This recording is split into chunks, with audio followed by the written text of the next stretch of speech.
Gómìnà Makinde kéde èròngbà rẹ̀ láti díje dupo ààrẹ lọ́dún 2027 lábẹ́ àsìá ẹgbẹ́ APM. Ọwọ́ tẹ̀ o, ọwọ́ iléeṣẹ́ ọlọ́pàá ti tẹ afurasí awakọ̀ ọ̀daràn kan tó gbẹ̀mí bíṣọ́ọ̀bù tó jẹ́ ọ̀gá rẹ̀ tó sì ń gbìyànjú àti ta ọkọ̀ ayọ́kẹ́lẹ́ rẹ̀ náà. Ìbànújẹ́ àti ìpòrúru ọkàn ti bá àwọn olùgbé agbègbè Ìpòjò Golden Estate lẹ́yìn tí àwọn ọ̀daràn agbébọn ya wọ agbègbè náà tí wọ́n sì jí èèyàn 3 gbé lọ nínú ìdílé kan. Ẹ wá gbọ́ àlàyé ìdí tí àwọn ọmọ Nàìjíríà fi ń sanná ni tí wọ́n sì ń dààmú pẹ̀lú gbogbo ìgbìyànjú Ààrẹ Tinubu. Òṣèrébìnrin Keji Yusuf ló sọ̀rọ̀ sókè bẹ́ẹ̀. Ẹfun àbí eedi, Ọdaju Obìnrin kan rèé o tó dáná sun ọkọ àti orogún rẹ̀ àtàwọn ọmọ nípinlẹ Kano. Orí ló kó yọ o, orí kó dókítà oníṣègùn òyìnbó kan yọ lọ́wọ́ ikú òjijì fún bí àwọn èèyàn ṣe yà fún dáná sun ọkọ rẹ̀, gbìyànjú àti dáná sun bí kì í bá ṣe àwọn ọlọ́pàá òkú lẹ́lẹ́jà ń tà lọ́rọ̀ rẹ̀ ìbàjá sí. Láti rí dájú pé ìmọ́tótó wà káàkiri ìpínlẹ̀ Ọ̀yọ́, ìjọba ìpínlẹ̀ Ọ̀yọ́ ti bẹ̀rẹ̀ sí ní palẹ̀mọ́ àwọn aláìnílé lórí àti àwọn alagbe láwọn ojú òpópónà nílùú Ìbàdàn. Iléeṣẹ́ ọlọ́pàá ṣàwárí òkú àwọn olùgbé ìlú méjì nínú igbó nípínlẹ̀ Ondo. Iṣẹ́ ìwádìí bẹ̀rẹ̀ láti mọ ohun tó ṣẹlẹ̀ ní pàtó àti láti fi sínkún òfin gbé àwọn àṣeláàbí. Iléeṣẹ́ ọlọ́pàá náwó gan ọkùnrin àgbàlagbà kan ẹni 60 ọdún 60 years fẹ̀sùn fífipá bá ọmọdébìnrin ọmọ ọdún 9 lò pọ̀ nípínlẹ̀ Bauchi. Olórí Olúwaṣìndáráyọ̀ nínú ayé tèmi ni oníròyìn yín. Ẹ gbọ́ àtúpalẹ̀ àwọn ìròyìn náà lẹ́kùnrẹ́rẹ́. Ẹ káàbọ̀ sí ìkànnì Drive TV. Fún ìgbà àkọ́kọ́, ẹ gbìyànjú láti like, share, subscribe kẹ́ ẹ lè máa gbádùn wa lóòrèkóòrè. Gómìnà Makinde kéde èròngbà rẹ̀ láti díje dupò ààrẹ lọ́dún 2027 lábẹ́ àsìá ẹgbẹ́ APM. Gómìnà ìpínlẹ̀ Ọ̀yọ́ Onímọ̀-ẹ̀rọ Ṣèyí Makinde ti kéde èròngbà rẹ̀ láti díje dupò nínú ètò ìdìbò ààrẹ lábẹ́ àsìá ẹgbẹ́ Allied People's Movement APM nípa ṣíṣe àfihàn ìgbékalẹ̀ àtúnṣe ẹgbẹ́ tuntun ní Nàìjíríà àti ojú òpó ayélujára tó dúró digbí fétò ìpolongo láti kó èrò jọ jákèjádò orílẹ̀-èdè. Gómìnà ṣe àfihàn ojú òpó ayélujára náà tí wọ́n pè ní Ṣèyí Makinde Presidential Campaign Website gẹ́gẹ́ bí ibùdó kan gbòógì fún ìran ẹgbẹ́ náà, ìkópa, ìfọwọ́sowọ́pọ̀ lórí òfin, ìforúkọsílẹ̀ àti ìkópa lẹ́sẹ̀kùkú jákèjádò orílẹ̀-èdè àti nílẹ̀ òkèèrè. Ẹni tó ń sọ̀rọ̀ lórí èròngbà rẹ̀ láti di ipò ààrẹ, Makinde sọ pé orílẹ̀-èdè Nàìjíríà nílò olùdarí tó kájú ẹ̀ tó sì lè fara rẹ̀ jìn láti ṣàtúnṣe ìgbẹ́kẹ̀lé àwọn aráàlú nínú ìjọba, gbé àwọn iléeṣẹ́ ró àti gbígbé àwọn ìlọsíwájú tó ṣe rẹ́gí kalẹ̀ fún gbogbo ọmọ ìlú. Makinde ní orílẹ̀-èdè Nàìjíríà kò ní tẹ̀síwájú pẹ̀lú òṣèlú tó wà nílẹ̀ tẹ́lẹ̀. Ó ní àsìkò rèé láti ṣàtúnṣe orílẹ̀-èdè wa àti láti ṣètò tí yóò wà fún gbogbo ènìyàn Nàìjíríà. Gẹ́gẹ́ bó ṣe wí, àfojúsùn àtúnṣe orílẹ̀-èdè Nàìjíríà ló dá lórí ìlọsíwájú ètò ọrọ̀ ajé, ìpèsè iṣẹ́, ètò ẹ̀kọ́, ètò ìlera, ìdàgbàsókè ohun amáyédẹrùn, àtúnṣe agbọ̀ndàn ọ̀rọ̀ iná agbára mọ̀nàmọ́ná, ètò ààbò àti rírọ̀ àwọn iléeṣẹ́ lágbára sí i. Ojú òpó ayélujára fétò ìpolongo yìí tún gbé ẹ̀ka òtítọ́ rù láti tako àwọn ìròyìn ìṣinilọ́nà pẹ̀lú àwọn ẹ̀ka orísun ìròyìn tó ní àwọn àtẹ̀jáde ìròyìn, àwọn ìwé ìpolongo, àwọn àwòrán àti àwọn àlàyé nípa àwọn oníròyìn àti àwọn àwòrán-ṣàṣà májòbàjẹ́ ìlú. Àwọn alátìlẹyìn gómìnà ti tẹ̀síwájú láti máa tọ́ka sí àwọn ohun mèremère tó ti gbèsè nípìnlẹ̀ Ọ̀yọ́, pàápàá jùlọ àwọn àtúnṣe àwọn ohun amáyédẹrùn ọ̀tun, ìmúgbòòrò bá ètò okòwò, iṣẹ́ àgbẹ̀, ìdánilẹ́kọ̀ọ́ nípa ètò ìṣúná, àtúntò ètò ẹ̀kọ́, ìmúgbòòrò ètò ààbò gẹ́gẹ́ bí ẹ̀rí agbára rẹ̀ láti yí orílẹ̀-èdè Nàìjíríà padà sí rere. Ṣáájú kó tó darapọ̀ mọ́ òṣèlú, Makinde dá iléeṣẹ́ Macon Group Limited sílẹ̀ tó sì gbé ìrírí ẹ̀ka aládàáni fún ọ̀pọ̀ ọdún wọnú ètò ìṣèjọba. Ètò ayẹyẹ ìkéde náà ló wáyé ní gbọ̀ngàn Mapo nílùú Ìbàdàn níbi tí àwọn aládarí ẹgbẹ́, àwọn ọ̀jìnmí tó mọṣẹ́ dájú sáká, àwọn ẹgbẹ́ ọ̀dọ́ àti àwọn alátìlẹyìn rẹ̀ ti péjú pésẹ̀ gẹ́gẹ́ bí ìkópa kíkó èrò jọ jákèjádò orílẹ̀-èdè ṣáájú kéètò ìdìbò gbogbogbò ọdún 2027 tó bẹ̀rẹ̀. Ọwọ́ tẹ̀ o, ọwọ́ iléeṣẹ́ ọlọ́pàá ti tẹ afurasí awakọ̀ ọ̀daràn kan tó gbẹ̀mí bíṣọ́ọ̀bù tó jẹ́ ọ̀gá rẹ̀ tó sì ń gbìyànjú àti ta ọkọ̀ ayọ́kẹ́lẹ́ rẹ̀ náà. Wọ́n ti fi páńpẹ́ òfin mú awakọ̀ aládàáni ti bíṣọ̀bù Pentecostal kan ti ilé ìjọsìn End Reconciliation Ministry ní Asaba ní ìpínlẹ̀ Delta látàrí ẹ̀sùn dídá ẹ̀mí ọ̀gá rẹ̀ légbodò tó sì ń gbìyànjú láti ta mọ́tò Toyota Prado Jeep ọ̀gá rẹ̀. Wọn kò tí ì fi orúkọ àfúrásì náà léde látàrí ìwádìí tó sì ń lọ lọ́wọ́, ṣùgbọ́n wọ́n mú un pẹ̀lú àfúrásì mìíràn ní Nkpor ní ìjọba ìbílẹ̀ Idemili North ní ìpínlẹ̀ Anambra nígbà tí wọ́n fẹ́ ta mọ́tò náà. Kọmíṣánná ọlọ́pàá ìpínlẹ̀ Anambra CP Ikioye Orutugu ló sọ èyí níbi ìpàdé kan pẹ̀lú àwọn oníròyìn ní iléeṣẹ́ ọlọ́pàá ní Ọ̀kà ní Ọjọ́rú. Gẹ́gẹ́ bí CP ṣe sọ, àfúrásì náà ni wọ́n fura sí pé ó gbẹ̀mí olórí ìjọ náà kí ó tó sá lọ sí ìpínlẹ̀ Anambra pẹ̀lú mọ́tò rẹ̀ tí ó jí pẹ̀lú ète láti ta mọ́tò náà. Orutugu sọ pé ìfigbóró òfin gbé náà wáyé lẹ́yìn ìsàmúlò ọgbọ́n inú tó wáyé látọwọ́ àwọn ọlọ́pàá Rapid Response Squad ní Okusu, èyí tó yọrí sí fífi páńpẹ́ òfin gbé awakọ̀ náà àti ẹni tí wọ́n fura pé ó fẹ́ ra mọ́tò náà. Ó fi kún pé ìwádìí àkọ́kọ́ fi hàn pé awakọ̀ náà lẹ̀dí àpò pọ̀ pẹ̀lú àwọn ọ̀daràn mìíràn tí wọn ò tí ì dámọ̀ láti pa bíṣọ̀bù náà. CP náà sọ pé àwọn ọlọ́pàá iléeṣẹ́ ọlọ́pàá ìpínlẹ̀ Anambra ti mú awakọ̀ kan tí wọ́n fura sí pé ó ní ọwọ́ nínú gbígba ẹ̀mí ọ̀gá rẹ̀ tó gbà síṣẹ́, bíṣọ̀bù Pentecostal ti End Reconciliation Ministry ní Asaba ní ìpínlẹ̀ Delta tó sì ń gbìmọ̀ láti ta ọkọ̀ Toyota Prado Jeep ti ọ̀gá rẹ̀ náà ní Nkpor ní ìjọba ìbílẹ̀ Idemili North ní ìpínlẹ̀ Anambra. Àṣeyọrí náà wáyé lẹ́yìn ìsàmúlò ọgbọ́n inú látọwọ́ àwọn ọlọ́pàá Rapid Response Squad ní Okusu, èyí tí wọ́n fi rí àfúrásì náà mú àti ẹni tí wọ́n fura sí pé ó fẹ́ ra mọ́tò tí wọ́n jí náà. Ìwádìí àkọ́kọ́ fi hàn pé àfúrásì náà tó jẹ́ awakọ̀ àti òṣìṣẹ́ fún bíṣọ̀bù náà lẹ̀dí àpò pọ̀ pẹ̀lú àwọn ọ̀daràn mìíràn tí a kò tí ì lè mọ̀ láti pa olórí ìjọ náà kí ó tó sá pẹ̀lú Prado Jeep rẹ̀ lọ sí ìpínlẹ̀ Anambra láti tà á. Àwọn ọlọ́pàá ṣiṣẹ́ lórí ìmọ̀ tó dájú, wọ́n tọpasẹ̀ wọn, wọ́n sì mú wọn ní Nkpor. Wọ́n tún gba mọ́tò tí wọ́n jí gbé náà padà, wọ́n sì mú àwọn afurasí náà lọ sí àhámọ́ fún ìfọ̀rọ̀wánilẹ́nuwò sí. Orutugu sọ pé ìwádìí sì ń lọ lọ́wọ́ láti mú gbogbo àwọn tó kópa nínú ìpànìyàn náà àti láti mọ gbogbo ohun tó ṣẹlẹ̀ nípa ikú náà. Ó gba àwọn aráàlú níyànjú láti máa ṣọ́ra nígbà tí wọ́n bá ń gba àwọn òṣìṣẹ́, awakọ̀ àti àwọn òṣìṣẹ́ ilé mìíràn ṣiṣẹ́. CP náà rọ àwọn agbanisíṣẹ́ pé kí wọ́n máa ṣàyẹ̀wò ìtàn àti ìdánimọ̀ àwọn ènìyàn tí wọ́n ń gbà sí ilé tàbí ibi iṣẹ́ wọn dáadáa, kí wọ́n sì máa fojú balẹ̀ láti ṣàkíyèsí àwọn ìhùwàsí tàbí òṣìṣẹ́ tó lè pa wọn lára.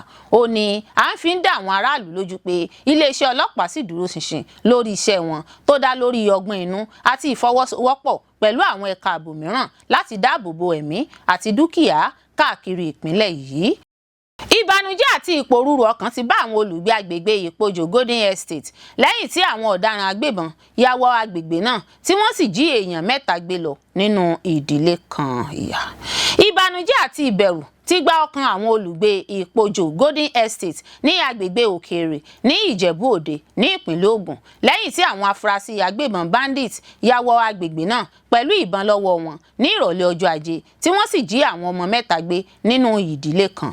Wọ́n sọ pé àwọn olùkọlù náà wọ estate náà ní nǹkan bíi aago 7 ìrọ̀lẹ́, èyí tó fa ìdàrúdàpọ̀ àti ìbẹ̀rù láàrin àwọn olùgbé bí ìró ìbọn ṣe ń dún káàkiri tí ó mú kí àwọn ènìyàn máa sá kiri láti wá ààbò fún ara wọn. Gẹ́gẹ́ bí Channels TV ṣe sọ láti ọ̀dọ̀ àwọn tó ní ìmọ̀ nípa ìṣẹ̀lẹ̀ náà, àwọn olùkọlù náà tó tó bíi 15 ni wọ́n wọ àdúgbò náà pẹ̀lú àwọn ohun ìjagun tó lágbára, wọ́n sì fi agbára wọ ilé àwọn olùfarakásá náà. Wọ́n tún sọ pé àwọn ọ̀daràn náà tú ilé náà ká kí wọ́n tó mú àwọn ènìyàn 3 náà lọ sí ibi tí ẹnikẹ́ni kò mọ̀. A gbọ́ pé olórí ìdílé náà Yesiru Badewa kò sí nílé nígbà tí ìkọlù náà ṣẹlẹ̀ nítorí pé ó wà ní ibi iṣẹ́ lákòókò náà. Nígbà tó ń sọ̀rọ̀ lórí ìṣẹ̀lẹ̀ náà, Badewa ṣàpèjúwe ìkọlù náà gẹ́gẹ́ bí ohun tó burúkú gan-an. Ó sì sọ pé òun ṣàníyàn pàápàá jùlọ fún ìlera ọ̀kan lára àwọn tí wọ́n jí, ẹni tí wọ́n sọ pé ó ti ń ṣàìsàn kí wọ́n tó jí gbé lọ. Ó ní èyí tí ó bani nínú jẹ́ gan-an ni pé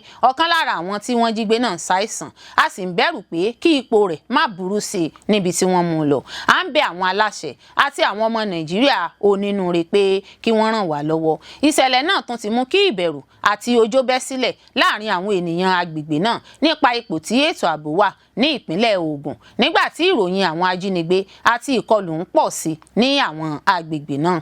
Nígbà tó ń fìdí ìṣẹ̀lẹ̀ náà múlẹ̀, agbẹnusọ fún iléeṣẹ́ ọlọ́pàá ìpínlẹ̀ Ògùn, Deputy Superintendent of Police Olúṣèyí Babáṣèyí sọ pé àwọn agbófinró ti bẹ̀rẹ̀ iṣẹ́ àkànṣe àti ọgbọ́n inú láti gba àwọn olùfaragbá náà sílẹ̀ àti láti mú àwọn tó ń ṣe ìkọlù náà. Babáṣèyí tún fi kún pé iléeṣẹ́ ọlọ́pàá náà sì dúró ṣinṣin nínú ìsapá rẹ̀ láti fòpin sí ìwà ìjínigbé àti àwọn ẹ̀sùn ìwà ipá mìíràn. Ó sì rọ àwọn aráàlú pé kí wọ́n fọkàn balẹ̀ kí wọ́n sì fọwọ́sowọ́pọ̀ pẹ̀lú àwọn ẹ̀ka ààbò nípa fífi ìmọ̀ tó lè wúlò fún ìwádìí àti iṣẹ́ ààbò tó ń lọ lọ́wọ́ ránṣẹ́ sí àwọn ọlọ́pàá. Ẹ wá gbọ́ àlàyé ìdí tí àwọn ọmọ Nàìjíríà fi ń sanná ni tí wọ́n sì ń dààmú pẹ̀lú gbogbo ìgbìyànjú Ààrẹ Tinubu. Òṣèrébìnrin Keji Yusuf ló sọ̀rọ̀ sókè bẹ́ẹ̀. Òṣèrébìnrin ní Keji Yusuf ti ṣàlàyé ìdí tí ọ̀pọ̀ ọmọ Nàìjíríà fi ń dojúkọ ìṣòro àti ìlàkàkà ládùúrú gbogbo ìgbìyànjú Ààrẹ Bọ́lá Ahmed Tinubu. Nígbà tó ń sọ̀rọ̀ nínú ìfọ̀rọ̀wánilẹ́nuwò kan, òṣèré náà sọ pé ó yẹ kí Tinubu lọ fún sáà kejì gẹ́gẹ́ bí ààrẹ nítorí àwọn ìlànà àti àtúnṣe tó ti mú bá orílẹ̀-èdè látìgbà tó ti dé ọ́fíìsì. Gẹ́gẹ́ bí ó ṣe sọ, ààrẹ náà ti ṣe àwọn ìpinnu tó lágbára pẹ̀lú yíyọ owó ìrànwọ́ epo rọ̀bì kúrò, àtúnṣe owó orí àti gbígba àwọn owó àti ohun ìní tí àwọn ènìyàn kan gbẹ́sẹ̀ lé tẹ́lẹ̀ padà. Ó ní nípasẹ̀ orí ọ̀fẹ́ pàtàkì Ọlọ́run, Tinubu yóò tún jáwé olúborí ètò ìdìbò tó ń bọ̀.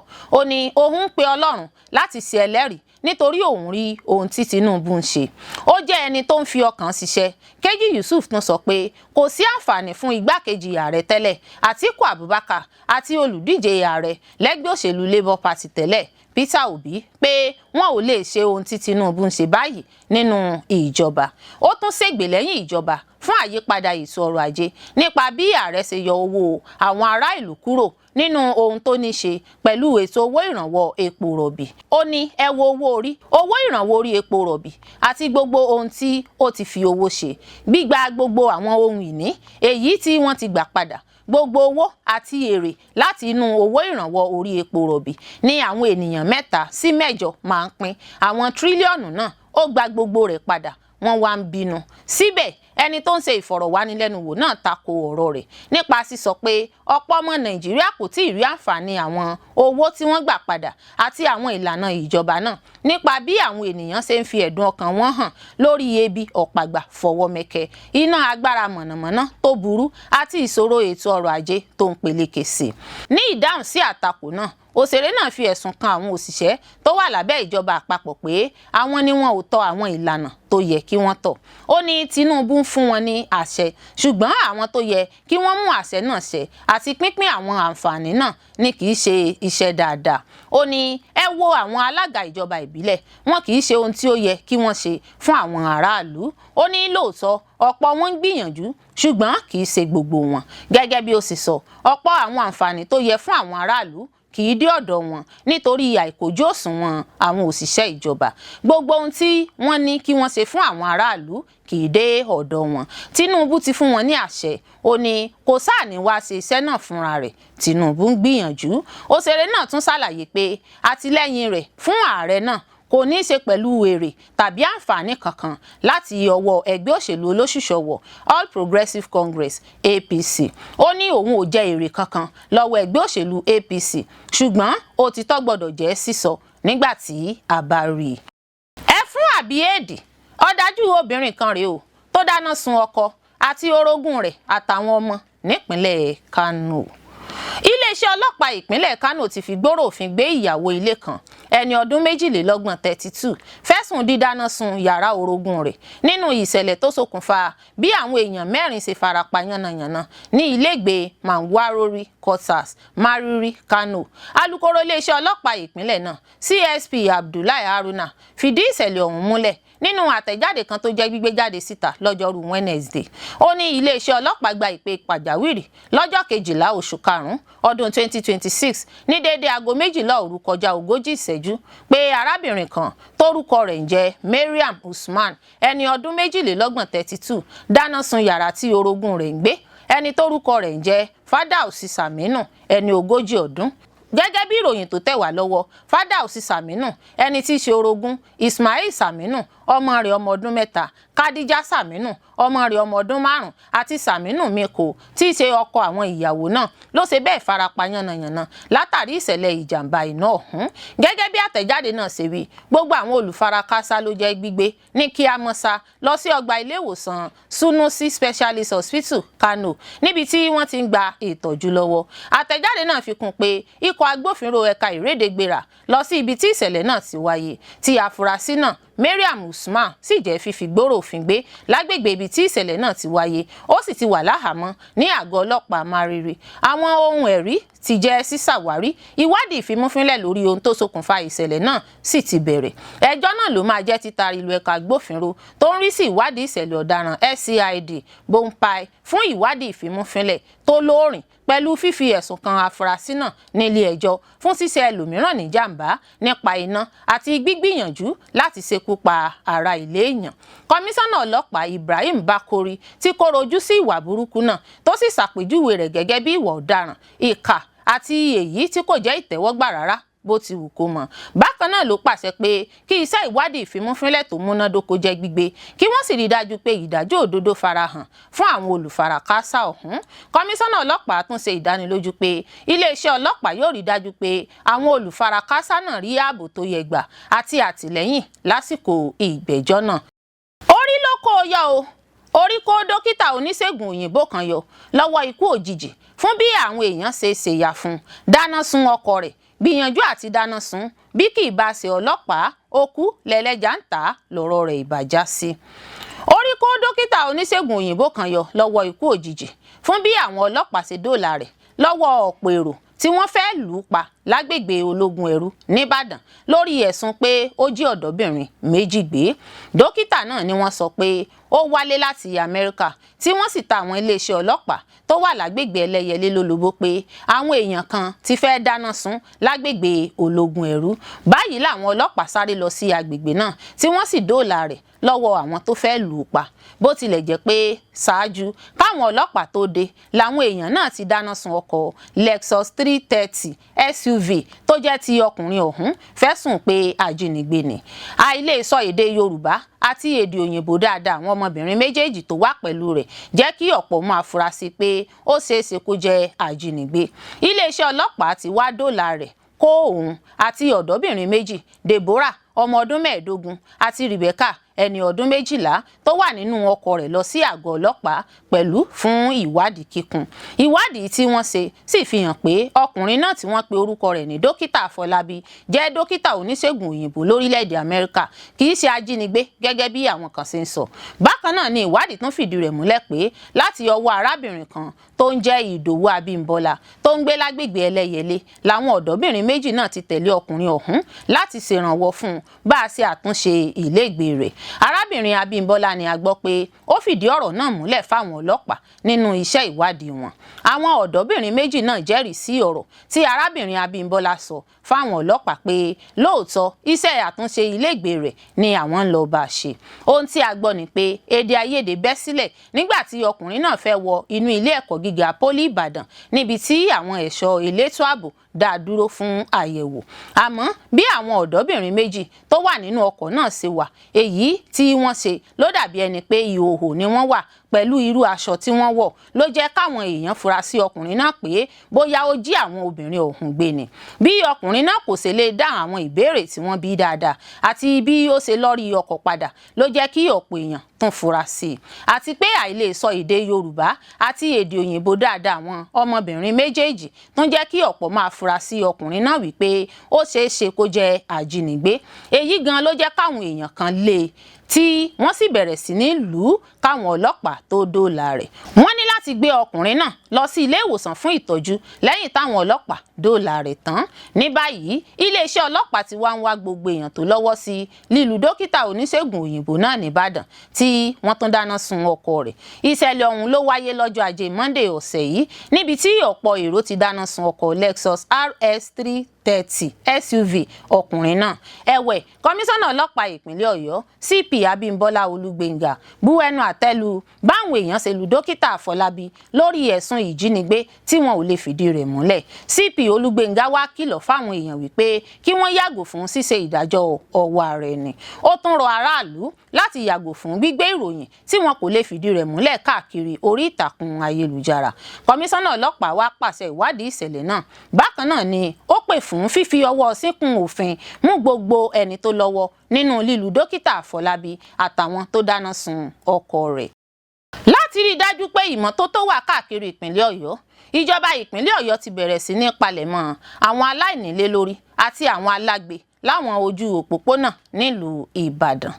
Ìjọba ìpínlẹ̀ Ọ̀yọ́ ní ìfọwọ́sowọ́pọ̀ pẹ̀lú àwọn ẹ̀ka ààbò àti àwọn àjọ tó ń bójútó àyíká ti ń gbìyànjú láti tún ìmọ́tótó àyíká àti ètò ààbò gbogbo ènìyàn ṣe káàkiri ìlú Ìbàdàn pẹ̀lú ṣíṣe iṣẹ́ àkànṣe tó dojúkọ àwọn aláìnílé lórí àti àwọn alágbe lójú pópó ní ọ̀pọ̀ àwọn agbègbè tó ṣe pàtàkì nínú ìlú náà.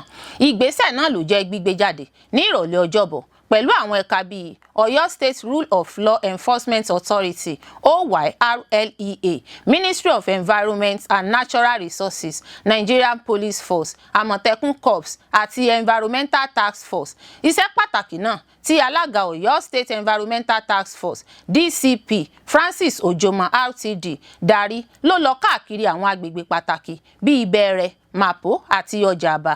Àwọn aláṣẹ tó wà níbi iṣẹ́ pàtàkì náà ni olórí òṣìṣẹ́ sí alága OYRLEA Ìyábọ̀dé Ẹnìtàn Akínbọ̀dé ESQ. Wọ́n kó ọ̀pọ̀lọpọ̀ àwọn aláìnílé lórí àti àwọn alágbe lójú pópó lákòókò tí wọ́n ń ṣe iṣẹ́ náà. Wọ́n kó wọn sínú ọkọ̀ akérò ńlá méjì lọ sí internally displaced and destitute home ní ìjọba ìbílẹ̀ Akínyẹlé fún ìforúkọsílẹ̀, ìyípadà ìgbé ayé àti ìrànlọ́wọ́. Nígbà tó ń sọ̀rọ̀ lórí àkànṣe iṣẹ́ náà, alága OYRLEA Honourable Justice Adérónkẹ́ Adékẹ́mi Adérẹ̀mí RTD sọ pé ìjọba ìpínlẹ̀ Ọ̀yọ́ kò ní dẹ́kun nínú ìfẹ́ rẹ̀ láti máa palẹ̀ gbogbo àwọn ohun tó bá lè dí ìmọ́tótó àyíká àti ààbò gbogbo ènìyàn lọ́wọ́ ní àwọn ibi gbangba. Ó ní dídúró àwọn aláìnílé lórí àti alágbe lójú pópó ní ẹ̀gbẹ́ àwọn òpópónà ńlá àti ní ọ̀nà ìrìn àjò àwọn ènìyàn jẹ́ ọ̀kan lára ohun tí ń fa ìdọ̀tí àyíká. Wọ́n sì máa ń dí ìrìn àjò àwọn ènìyàn lọ́wọ́ pẹ̀lú fífi ààbò àti ìlera gbogbo ènìyàn sínú ewu. Justice Adérẹ̀mí tún tẹnumọ́ pé mímú àyíká mọ́ tónítóní àti pípèsè ààyè tó ní àlàkalẹ̀ dáadáa jẹ́ apá pàtàkì nínú ìran ìjọba ìpínlẹ̀ Ọ̀yọ́ lábẹ́ iṣẹ́ ìjọba gómìnà Ṣèyí Mákindé.